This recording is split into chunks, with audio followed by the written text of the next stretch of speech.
I never imagined the man I worked for, Billionaire. Everyone feared and admired. It's the one who had secretly shaped my entire life.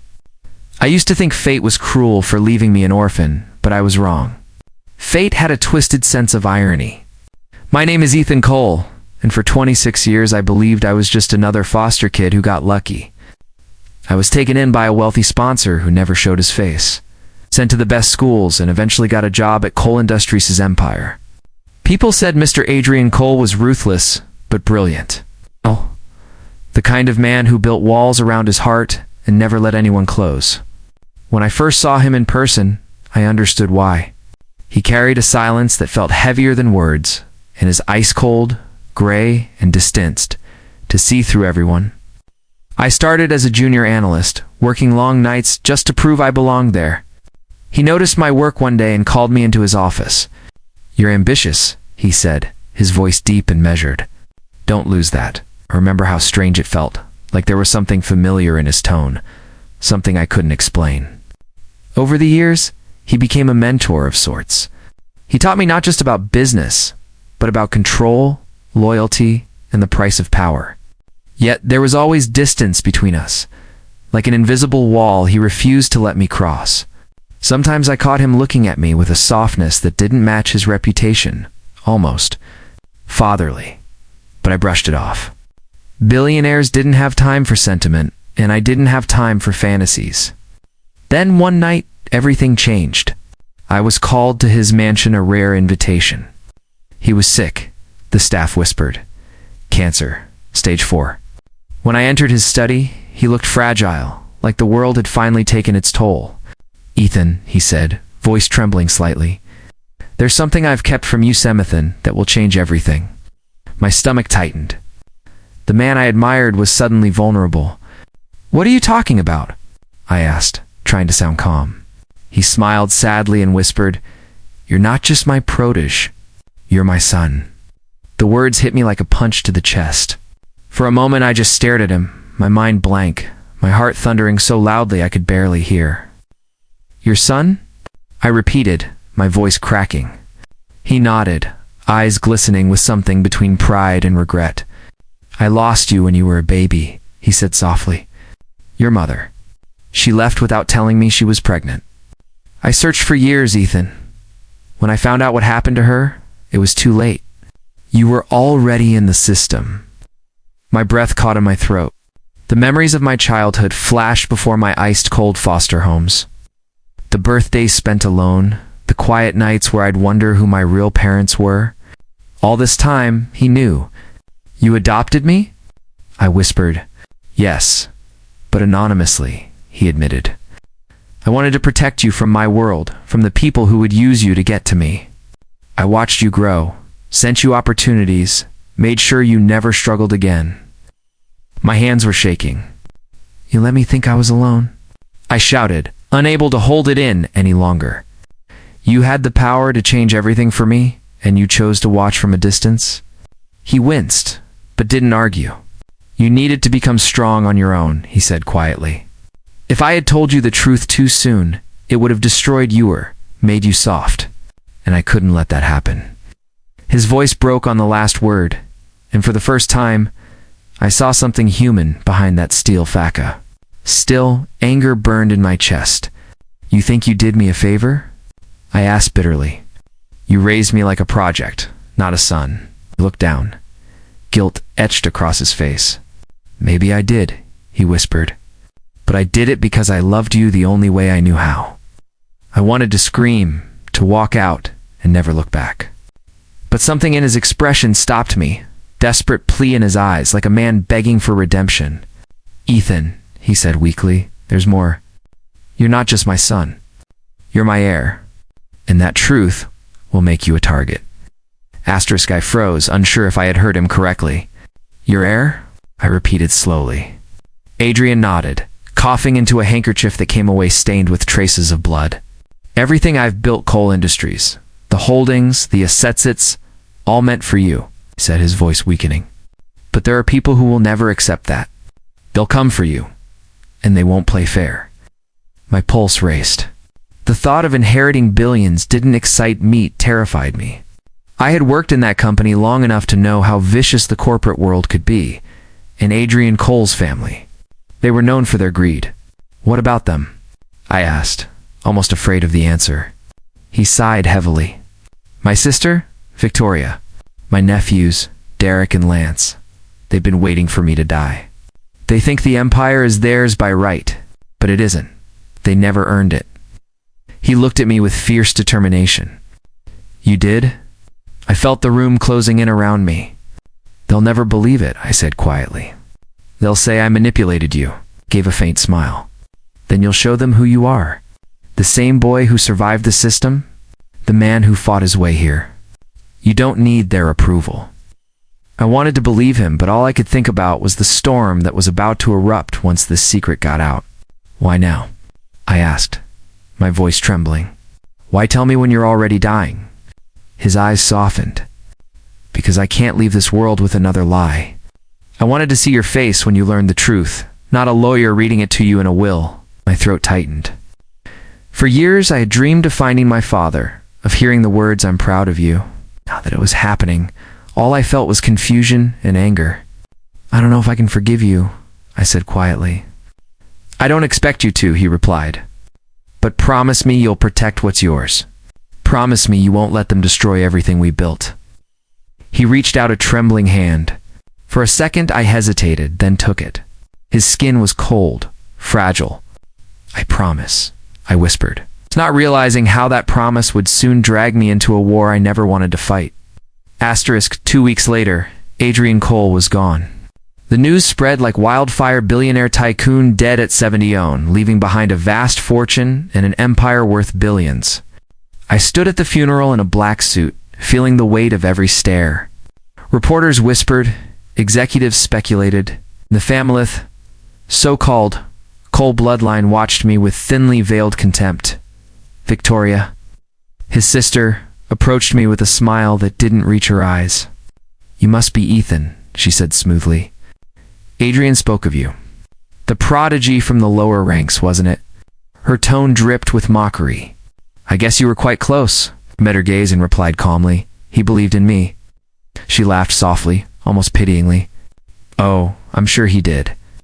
Behind her stood her sons, Derek and Lance, men who looked like they were born in designer suits and entitlement. Derek smirked. Funny how you always got promoted so fast. Makes sense now? Lance added with a sneer. Let me guess, Daddy Cole left you something in his will? I said nothing, but my silence was enough. Their faces hardened. Moments later, the lawyer arrived and asked everyone to move inside for the reading of the will. The atmosphere was thick with tension, every breath heavy with greed and suspicion. As the lawyer unfolded the papers, I could hear my heartbeat pounding in my ears. As per Mr. Adrian Cole's final testament, he began the majority ownership of Cole Industries, as well as his personal estate, are to be transferred to Mr. Ethan Cole. The room erupted. Victoria slammed her hand on the table, shouting, "This is absurd. That boy isn't family." Derek stood up, red with rage. He manipulated an old man. The lawyer raised his hand for silence. There are DNA tests, recorded statements, and legal proof confirming Ethan Cole as Adrian's biological son. Gasps filled the room. I sat still, barely breathing. For the first time, the truth was out. Victoria glared at me, venom in her voice. You think you can just walk in here and take everything we've built? I looked at her, my voice low but steady. I didn't take anything. He gave it to me. But deep down, I knew this wasn't over. The real battle was just beginning. The days that followed were chaos. My face was suddenly everywhere in news channels, financial blogs, social media headlines screaming the Orphan billionaire heir. Some called me lucky, others called me a fraud. But inside the company, it was worse. Every hallway whisper, every glance carried suspicion. Half the board didn't believe I deserved the seat Adrian had promised me, and the other half feared what Victoria might do next. She wasn't someone who gave up easily. I learned that when my car brakes failed 2 days after the will reading. The mechanic said it was a clean cut. No accident. That night, I sat in my father's old study, the smell of his cigar still lingering in the air. I could almost hear his voice telling me to stay calm, to think strategically. So I did. I called an emergency board meeting and walked into that glass-walled conference room wearing the confidence I didn't feel. From today, I said firmly, I'll be taking over as acting CEO of Coal Industries. A murmur rippled through the room. Derek leaned back in his chair, smirking. Acting CEO? You don't have the experience, kid. You're a charity case, not a leader. I met his gaze without blinking. Maybe, but your uncle trusted me with his empire, not you. And the board knows why. He opened his mouth to argue, but I continued. I've already reviewed the financials. The Singapore branch you manage is bleeding money through shell accounts.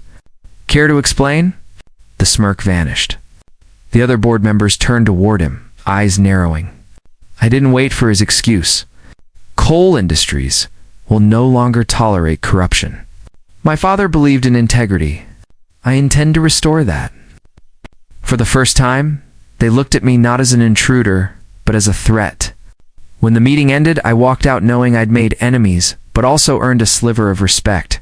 Still, that night, when I returned to the mansion, the silence felt heavier than usual. I found an envelope on my desk, sealed with a red wax stamp. Inside was a single note. You don't belong in his world, Ethan. Leave before we make you disappear too. My hands trembled, but I smiled bitterly. They had no idea I wasn't running anymore. Asterisk, the message should have scared me. But instead, it lit something inside me fire I didn't know I had. For the first time, I wasn't the orphan struggling to survive. I was Adrian Cole's son, and I was ready to fight for what was mine. I started digging into every part of the company, uncovering secrets my father had buried to protect the empire. Hidden accounts, offshore deals, and, most disturbingly, a document showing how Victoria had been siphoning funds for years. She had built her wealth on betrayal.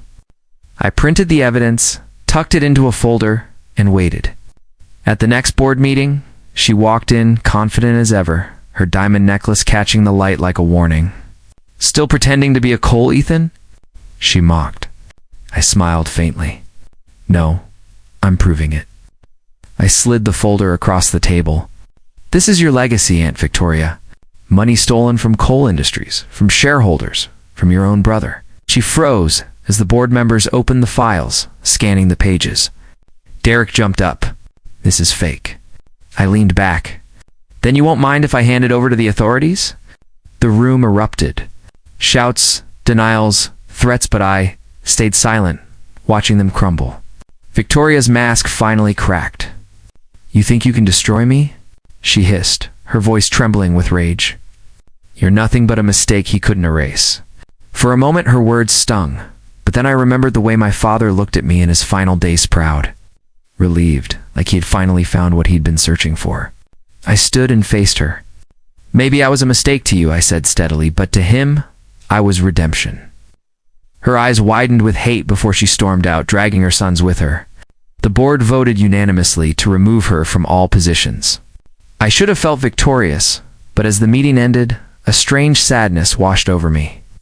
I wasn't celebrating a weenie, was cleaning up my father's ghosts. That night, I visited his grave for the first time since the funeral. The wind was cold, the city lights flickered in the distance. I did what you couldn't, I whispered, placing my hand on the marble stone. But I'm not sure if it makes me like you or worse. Asterisk, after that day, everything changed.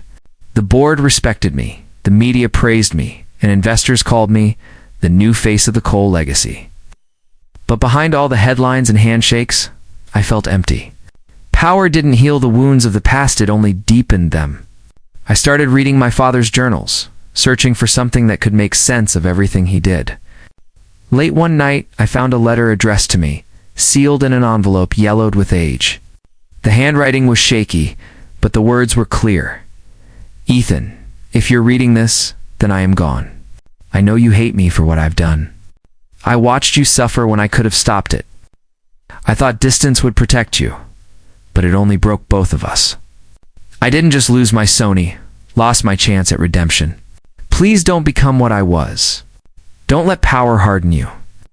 I stared at the letter for a long time, his words echoing in my head. For years I had dreamed of proving myself to him, of being seen. And now that I finally had it all, I realized how lonely it felt. The mansion was quiet, the halls too large, the silence too loud. Then one morning, I received a call from the orphanage I grew up in. "Mr. Cole," the matron said softly, "one of the kids here reminds me so much of you when you were little. Smart, stubborn, and lost. I thought you might want to visit," hesitated, then agreed. When I arrived, the memories came flooding back, peeling walls. The smell of old wood, the laughter of children trying to forget they were alone. A boy about 12 sat apart from the others, sketching in a notebook. His name was Liam. When I asked what he was drawing, he looked up shyly and said, "A house. One that's mine someday." His words pierced something deep inside me. I smiled and said, "Then, let's make sure that dream comes true." Ah, that day. As I walked out of the orphanage, I realized I didn't need to live under my father's shadow anymore. Maybe my legacy wasn't about money or power, it was about giving someone else the chance I never had. Weeks passed. I found myself visiting the orphanage more often. Liam reminded me of a younger version of myself, curious, defiant, always pretending not to care when he actually cared the most. I started sponsoring his education quietly, the same way Adrian once did for me. But this time, I didn't hide behind anonymity. Every visit brought us closer. He'd ask about my company, about business, about what it felt like to be rich. I'd tell him the truth. Thought it was lonely at the top. That wealth only made people treat you differently, not better. He'd laugh and say, "Then I don't want to be rich. I just want to be free." That line stayed with me. It was something I had never said out loud, but it always felt deep inside. One evening, as I was leaving, the matron stopped me. "He looks up to you, you know," she said kindly. "He needs someone who believes in him." I nodded, though part of me was terrified.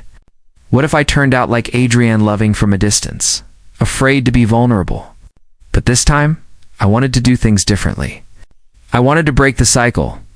So I began spending weekends with Liam, teaching him about responsibility, about trust, about not letting life define you by its pain. One rainy afternoon, he asked me, "Why do you help me?" I looked at him and answered honestly, "Because once, someone helped me when I didn't even know I needed it. And I want to do the same for you, but better." He grinned and said, "Then maybe I'll help someone to one day." I felt something shift inside me, quiet peace I hadn't felt in years. That night, I drove back to the mansion, passing the gleaming towers of coal industries. The empire that had cost my father his humanity. I parked the car and stood outside, watching the building lights fade against the night sky. For the first time, I didn't see it as a monument to power, but as a symbol of survival, reminder of everything I had endured and everything I could change. I didn't know it yet, but I was beginning to understand what it truly meant to carry a legacy, not to inherit it, but to transform it. Months went by, and life began to take a new shape. The chaos that once surrounded my name slowly faded into silence. The company stabilized under my leadership, and the media moved on to new scandals. But behind the calm surface, I could sense that Victoria wasn't done with me yet. Her silence was too deliberate. One evening, as I prepared to leave the office, my assistant hurried in, pale-faced. "Sir, there's something you need to see," she said, placing a tablet in my hand. It was a news report, photos of me with Liam at the orphanage, twisted into a narrative accusing me of using children for PR sympathy. "Sources say the young boy is being exploited for image rehabilitation," the headline read. My blood ran cold. Victoria had struck again. I called my lawyer immediately, but the damage had already begun. The media storm returned overnight, painting me as manipulative, heartless, another billionaire chasing a redemption arc. Liam's school called the next day, saying he was being bullied. I drove there myself, furious and protective, and found him sitting alone in the courtyard. "You said people change when they have power," he said quietly, tears in his eyes. "Were you talking about you?"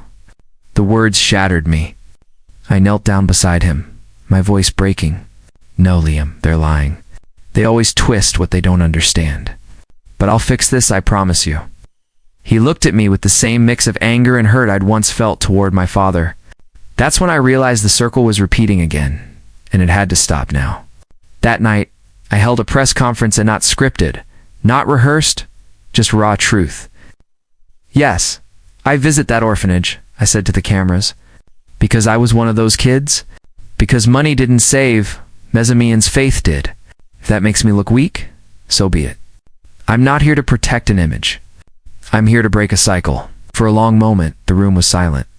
Then, slowly, the tide began to turn. Comments flooded online, defending me, sharing stories of people who'd been through the same. For the first time, I wasn't hiding behind the Cole name. I was standing on my own end. It felt like freedom. Asterisk, the storm eventually passed. As storms always do, leaving behind a sky clearer than before, the scandal faded, the truth settled. And the world finally began to see me not as a billionaire's heir, but as a man who had fought his way through loss, lies, and legacy. Weeks later, I visited my father's grave again.